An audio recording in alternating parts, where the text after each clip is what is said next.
Hello, good afternoon. This is the Starr Midday News here on Starr 103.5 FM. My name is Awisi, Dede, Jange.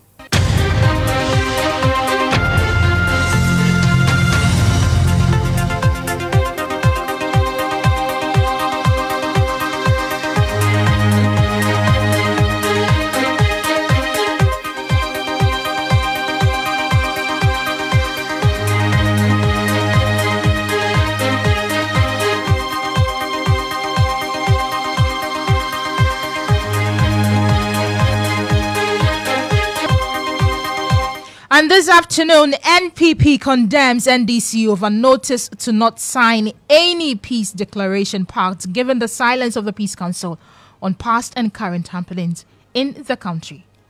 It's enough to say they are not consistent. And so peace only reveals when justice is seen to have been done. Peace is not in the absence of doing justice. And that is all we are heading to. And also, Chairman for Public Administration and State Interest Committee slams GTech over what he terms half-baked master's program from universities in the country. I am extremely uncomfortable about the quality of our scholarship as people. Increasingly, we're seeing the growth of weekend courses, the growth of evening courses with the same duration. And later, private legal practitioner and chief of Banda slapped with fresh charges over alleged forgery of will. Details of these stories and many more coming up shortly. Stay with me. Starr News is coming to you live on Ultimate 106.9 FM in Kumasi, Empire 102.7 FM in Takrady, Zeps 95.9 FM in Zebila, Nissim 100.1 FM in Lamshao, MyStar Radio in the USA, also live on Facebook on Starr 103.5 FM and on starfm.com.gh around the world. This is Starr 103.5 FM, Starr News. Informed, in depth, in touch. Many thanks for choosing us on Starr Midday News. Here, the news is coming to you live from our Platinum studio here in Accra. We'll start off with the campaign trail, and this is your 2024 election hub. We'll begin with the NPP because the governing New Patriotic Party has condemned the NDC over its decision to not sign any peace declaration pact ahead of the general election. This comes after the National Democratic Congress served notice to the National Peace Council stating clearly that it will not sign the 2024 peace accord given the silence of the Peace Council on current happenings in the country. Well, in a short interview with Starr News, the Deputy General Secretary of the party, Mustafa Agbande, said the party described the Peace Council as inconsistent. Take a listen to him. The fact that people have died, 9 people have died in the 2020 election, and the Peace Council lost its voice in the last 3 years, it's enough to say they are not consistent. And so peace only prevails when justice is seen to have been done. Peace is not in the absence of doing justice. And that is all we are heading to. But the NPP, in a statement issued by its General Secretary, Justin Kodia-Frimpong, condemned the party's position while calling on them to reconsider it. Let's take a listen to the Deputy National Communications Director for the NPP campaign, who spoke on GH1 TV a while ago and also spoke about the party's preparedness for its manifesto launch on Sunday. And the first year is particularly stressful because a lot of the children would have come from the free SHS where the burden of paying fees has been taken off the parents. Then suddenly they come to tertiary and then bam, they are hit with major payments. And so to smoothen that part, we said we would begin to implement a constitutional provision of progressively free tertiary education. And so it's not going to affect the subvention of universities, indeed, of tertiary institutions. Indeed, we're going to increase the subvention to tertiary institutions. But we're going to budget for this. We estimate that it will cost between 270 and 290 million. We believe that we should be able to do that by resizing and rebalancing the budget to be able to find the resources for it. And it will be administered by the Student Loan Trust. And so the money will be paid to the Student Loan Trust, and the Student Loan Trust will pay that money to the universities on behalf of the students who have been admitted. But it will be a grant, it will be a loan. The Student Loan Trust will pay it as a grant. It will not be included in the loan portfolio of the students. So I hope that this brings clarity to it. I just want to reassure my colleagues in UTAG that it will not affect their IGF. We apologize for the wrong insert there, but Deputy National Communications Director for the NPP campaign has been reacting to the NDC's stance on their decision to not sign any peace pact ahead of the general election. He spoke on GH today a while ago. We all can continue to engage in our legitimate affairs and drive the benefit that nationhood offers to all of us. So I don't think that it is correct to say that because you have reservations about the conduct of the Peace Council, then you are not committed to maintaining the peace and stability of our country. If there's war, the effect will not just be for the members of the Peace Council. I would suffer it. You would suffer it. Asedin Ketia would suffer it. John Dramani Mahama would suffer it. Dr. Mahmoud Bawumia would suffer it. In fact, people who are not interested in the politics of our country would suffer it. We should not assume that, you know, every citizen is very interested in the politics of our country and therefore politicians can engage in activities which affects them. Not everybody is interested in politics, but everybody must be interested in the peace and stability of our country. Well, the NDC argues that signing the peace accords really doesn't mean anything. And if I'm to quote what Johnson Asiedu Nketia said, he said, signing a peace declaration doesn't mean anything to the party as previous pacts have not yielded any real result. So he says, I mean, regardless of whether or not we sign the peace pact, anything. Yeah, I agree that it is not a binding legal document. That is to say, political parties are not going to suffer some legal penalties if they don't sign to that document. But it is just a moral commitment. Right. All right? That, look, I am committed to a peaceful electioneering process. I am committed to using legal, because these peace documents that we sign during every election by itself will not bar political parties from exercising the legal remedies offered by the Constitution and other legislations to dealing with electoral grievances, all right? And so merely signing the peace document will not say to you that if you lose an election, that... Well, still on the campaign trail, to the NDC flag bearers campaign trail, the NDC flag bearer, John Dramani Mahama, is insisting the party's no-fee stress policy will not affect internally generated funds of lecturers. Following backlash from the University Teachers Association of Ghana, well, UTAG has raised objections to the NDC's proposal. The NDC, during the launch of its youth manifesto, said the party aims to boost university enrollment by removing certain financial barriers. But UTAG wants the party to revisit the policy. But Mr. Mahama has been providing details of the policy. Take a listen. And the first year is particularly stressful because a lot of the children would have come from the free SHS where the burden of paying fees has been taken off the parents. Then suddenly they come to tertiary and then bam, they are hit with major payments. And so to smoothen that part, we said we would begin to implement a constitutional provision of progressively free tertiary education. And so it's not going to affect the subvention of universities, indeed, of tertiary institutions. Indeed, we're going to increase the subvention to tertiary institutions. But we're going to budget for this. We estimate that to cost between 270 and 290 million. We believe that we should be able to do that by resizing and rebalancing the budget to be able to find the resources for it. And it will be administered by the Student Loan Trust.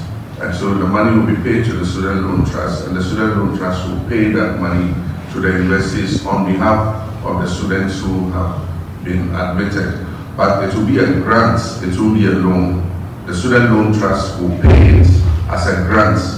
It will not be included in the loan portfolio of the students. So I hope that this brings clarity to it. I just want to reassure my colleagues in UTAG that it will not affect their IGFs.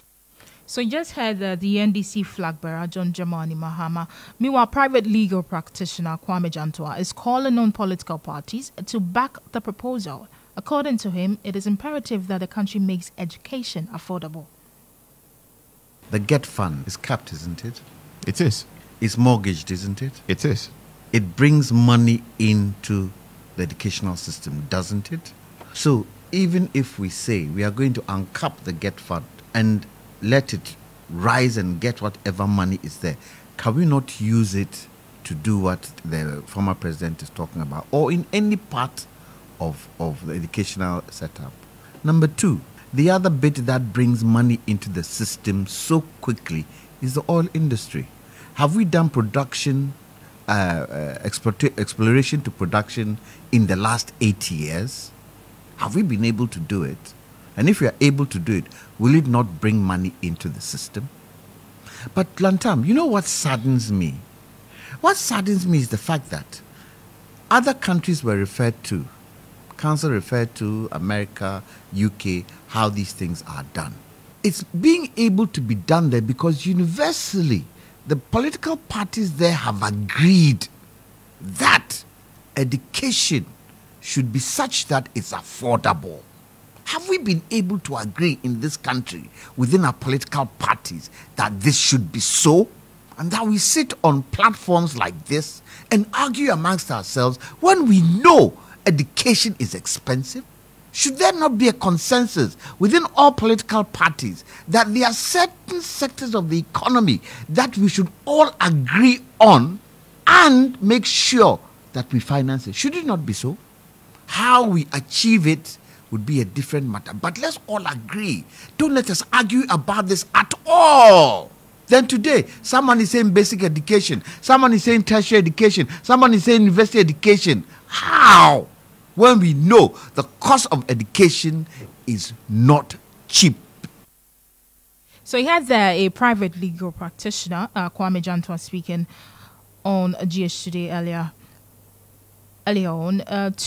Let's remain on campaign trail because the flag bearer aspirant of the People's National Convention, Bernard Mona, has filed a nomination to contest on the ticket of the PNC. The outspoken politician explained that his decision to run for president is as a result of the current economic challenges facing Ghana, which needs his leadership to drive transformative change. Take a listen to him. We have been the only political party amongst those political parties that were formed in 1992 that is yet to win political power. And yet we have contested every elections. Over the years, we have sent messengers that the people did not receive. This time, the people themselves have identified who the messenger is. And that messenger is Bernard Mona. So having completed the processes, and I also take keen note that you are telling me very soon I will get the voters album. But you didn't wait for very soon to receive the payment. We have fulfilled our part of the bargain. We would expect that probably if there will be any vetting, soon after the vetting, we will have the full complement of the nominations. The Electoral Commission of Ghana, that is to conduct elections in December, has already come out with the voters register. That political parties are really fighting that it is in delay. How much more time do you need to be able to compile an internal register? But this, because the media is here, I will not pursue it. But just to tell you that we're not taking anything lightly. We want to see the full complement of the voters register going into the election. And I can show you that we'll be as decent as possible. But even as we are decent as possible, nobody should take our quietness to mean that we cannot bite. In fact, we can roar than the lion. But because we want peace to reign within the party, we have always conformed and we have been silent. Let no one take our silence to mean timidity. We are the boldest in the whole of Africa. Bernard Mona is the flag bearer aspirant of the People's National Convention, and that brings us to the end of the campaign trail on Election Hub. Let's do some election education-related stories now. The chairman for the Public Administration and State Interest Committee, Dr. Kwabena Donko, has slammed management of the Ghana Tertiary Education Commission over what he terms a poor master's program by some universities in the country. Many universities in Ghana offer master's program for workers on weekends and evenings for the same duration as regular students. Well, according to the Peru East MP, this process produces half-baked master's holders given the limited time. Addressing the media, Dr. Donko accused the management of the universities of exploiting the development as a money-making venture, slamming leadership of GTech of sleeping on the job. Take a listen. I am extremely uncomfortable about the quality of our scholarship as people. Particularly the increasing number of substandard master's programs being run by our universities. Best practice elsewhere is that if a full-time program has a duration of 1 year, a part-time program will be 2 years. Increasingly, we're seeing the growth of weekend courses, the growth of evening courses with the same duration as full-time courses. There is no way a weekend program will have the same consistency and quality as a full-time program if you compress that into the same time frame. At 1023, the Ghana Tertiary Education Commission has responsibility to accredit universities, to accredit programs, and also to ensure the quality of programs. Their responsibilities include liaising with industry to develop curricula that meets the need of industry. Unfortunately, the Ghana Tertiary Education Commission has gone to sleep on the job. We have all our public universities. I am worried because Ghana is uniquely positioned in the West African sub-region to be the educational hub, to attract students from across the sub-region and also contribute to national revenue and the growth of our GDP. But if we bastardize the quality, we will lose that unique position. Chairman for the Public Administration and State Interest Committee, Dr. Kwabena Donko there. The Shai Traditional Council has announced that this year's Mayam Festival will focus on environmental sustainability with particular emphasis on protecting the Dodowa Forest Reserve, which has come under significant threat from encroachment in recent years. The Greater Accra Regional Security Council recently declared the Dodowa Forest, situated in the Shai Osudoku district, a security zone following concerns of destruction raised by the Greater Accra Regional House of Chiefs. There's more in this report. The Dodowa Forest, a renowned tourist destination and home to the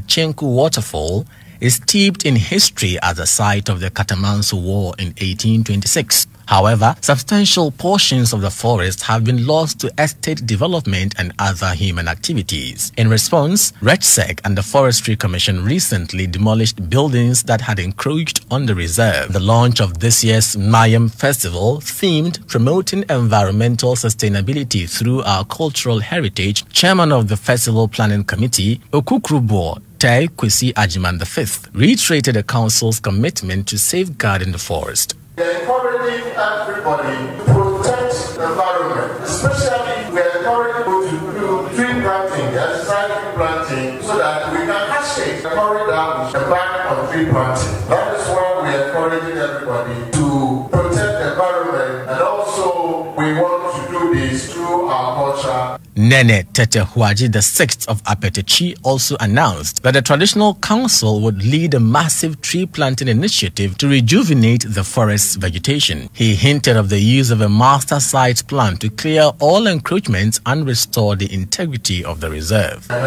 Very good. This Dodo forest issue has coincided with our festival, and it's also in link with our theme for the festival. What we are going to do is, right from here, we are now going to program ourselves into serious tree planting at the forest, places that have been destroyed and whatnot. So we are going to put ourselves into groups. Every month, one particular group will go there for tree planting, and we'll put people also to supervise whatever tree we have planted to make sure it grows to resustain the forest. When your own documentation are not appropriate, so we are going to base on the site plan to make sure that whoever has entered is taken off on the place, and we protect our boundaries. We also have a plan with some philanthropists, either we fence the whole place or we plant special trees on the boundaries to make sure this is a no-go area for whoever wants to enter the place. This year's Mayam Festival will commence on 23rd September in the Manya Jopanya community and climax on 21st October in Kodiabe.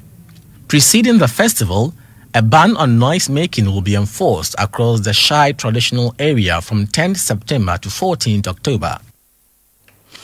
Let's move on to the central region now. The commuters within Sekondi and Takoradi continue to grapple with potholes on some major roads in the metropolis as they go about their daily commuting. Some of such roads are the Kojo Krom to Fajai Road, the Fajai Junction to Fire Service, Efiakoma number 9, as well as the Power Grant roundabout stretch. Our correspondent in the Western region, Hajia Fatih Karim, visited the area and brought to light how the potholes impact the livelihood of residents.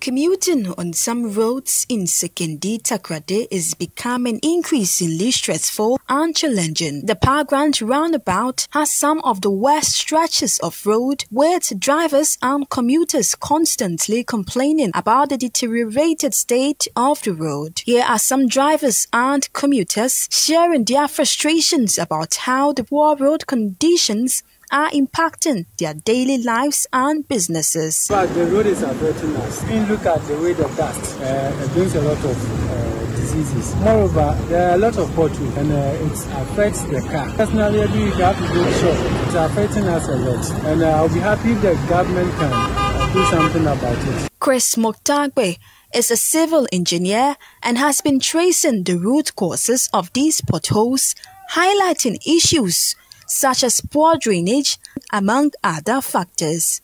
Let's take the Power Grant roundabout for instance. It's a big mess, and this is because of the amount of vehicles that pass on it, the weight of those vehicles that pass over it, and the fact that the surface is not such that it's able to take water out.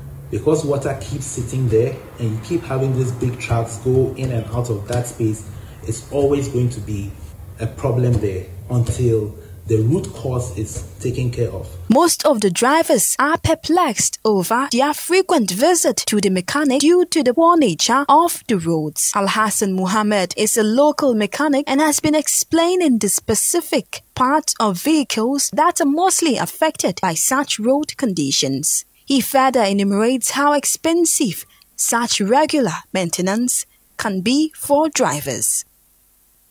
Our correspondent there bringing us a story from the Western region, particularly on bad roads in the Sekondi and Takoradi metropolis. Let's do some sport-related stories now, and Jones Aji is in the studio with the very latest. Jones. Right, so we'll start off from Accra Hearts of Folk, where Dr. Nyahu Tameklu, a board member of Accra Hearts of Folk, has reassured fans that the club will soon begin to be competitive again despite recent challenges. Hearts of Folk have faced consistency issues and have been at risk of relegation for the past 3 seasons, narrowly retaining their Premier League status on the final day last season. Now, in an interview, Dr. Tameklu stated that the club is making progress and is on the right track. Our interest will be only the best. This question of saying the person must be a Ghanaian, that should not be the objective. The best. So if the best comes from Japan or Kenya, we don't care. When you have the best in your hands, your products will come out very good. And I can tell you all these things have been put in place. Within the next 5 years, you won't believe the standard of football alone in Hearts of Oak. And its performance within Africa and outside Africa will shock a lot of people. It's a long-term project, so I'll tell supporters to take their time. We are building something that they will one day be proud of. Now the English Premier League is back in for the 10th time in 11 seasons. Manchester United will begin their league campaign on home turf against Fulham.